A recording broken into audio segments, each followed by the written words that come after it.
नमस्कार। आजिर आलोचना को स्वागत। आमे आज गोटे बहुत अलगा प्रकार जगह विषय कथा हेबा।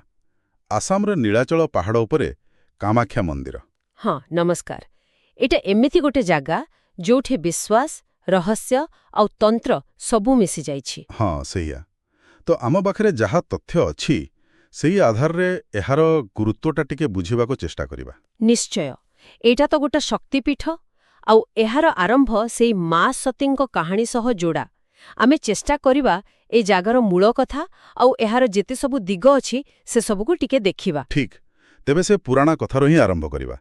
जेतेबेले शिव सतींको शरीर नहीं बुलुथिले और विष्णु चक्र खंड खंड कले एठी कौन पड़िथिला? हाँ एइछि माँ सतींको जोनी अंश पड़िथिला बोली कुहा जाए।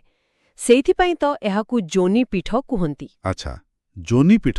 हाँ आउ सबुठु बड़ कथा हैला एठी कोनोसी मूर्ति नाही। मूर्ति नाही ना गर्भगृहरे गोटे प्राकृतिक पत्थर अछि माने शिलाखंड।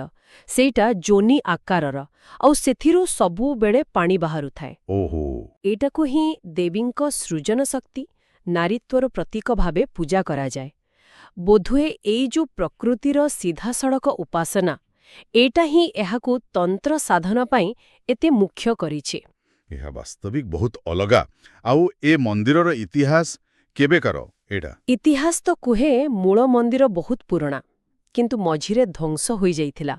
परे 8 रु 10 शताब्दी भितरे कोच वंशर राजा थिले नारा नारायण। हाँ हाँ से एहार पुनः निर्माण कराइथिले। अच्छा आपण तंत्र कथा कहिले ए कामाख्या को तंत्र विद्यार गड़ बोली कहंती। आउ से अंबुबाची मेला कथा भी शुणा अछि सेटा कोन? हाँ कामाख्या आउ तंत्र ए दुईटा बहुत गभीर भावे जोड़ा। अंबुबाची मेला एटा वर्षा दिन आरंभरे हुए प्रायतः जून मासरे। सेतेबेले विश्वास करा जाए जे देवी निजे माने रजस्वला हुअंती मासिक धर्म। ओहो रजस्वला। हाँ आउ सेई 3 दिन मंदिरर मुख्य द्वार पूरा बंद रहे। पूरा बंद? हाँ चतुर्थ दिन शुद्धि परे जाई मंदिर खोले। एइटा तो बड़ आश्चर्य कथा। जोठी साधारणतः रजस्वला को माने अशुद्ध भाबा जाए एठी ताकू एमिति पालन करा जाउची। तांत्रिक माननक पई ए समयटा एते जरूरी काहेकि? कारण ए समय को देवींक शक्तिर सबुठु कौन कंती चरम समय बोली मानंती। तंत्र साधक अघोरी बहुत साधु सन्थ दुनियार कोण अनुकोणर आसंती एठिकु। सेमानंक पई एइटा सिद्धि पाइबा पई सबुठु भल समय। बहुत गुप्त पूजा साधना चाले।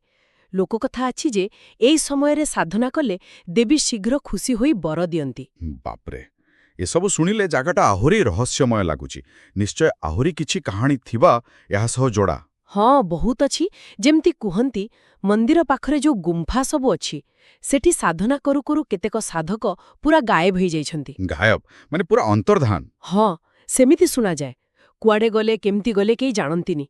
किछि लोकर एमिति भी कुहंती से नीलाचल पहाड़ तळे आउ गोटे अलगा दुनिया अछि अदृश्य जगत। बापरे और से जने युवतांत्रिकर कोन घटना थिला सेमती भी किछि सुनिथिली? हाँ सेईटा भी बहुत चर्चित कहानी। कुहंती जणे बहुत अहंकारी युवक थिला तांत्रिक। निजर शक्ति देखाइबा पई से काली साधना करी देवींकु निज बशरे आनिबाको चेष्टा कला। अरे बापरे। किंतु देवी एत्ते क्रोधित हेले जे सेईठी वज्रपात हेला आउ से पूरा जळी पाउंश होई गला। ओहो तो ए कहानी गुडाक खाली शुणिबाको मजा नुहे। यह से जागार शक्ति आउ केते माने सेठी साधना करिबाकू हेले केते श्रद्धा आउ सतर्कता दरकार सेईटा बुझाए। तेणु जदि आमे पूरा देखिबा कामाख्या केवल गोटे मंदिर नुहे। एटा नारी शक्तिर उपासना प्रकृतिर जो सृजन क्षमता तार सम्मान आउ तंत्रर गभीर रहस्य सबुर गोटे मिलन जागा। एठिकार प्रतिटी परंपरा प्रतिटी विश्वास सते जेमिति देवींको जीवंत उपस्थिति को दर्शाए। निश्चित भावरे बहुत बहुत आकर्षणीय कथा सब। हेले ए आलोचना शेषरे गोटे कथा मन को आसुची।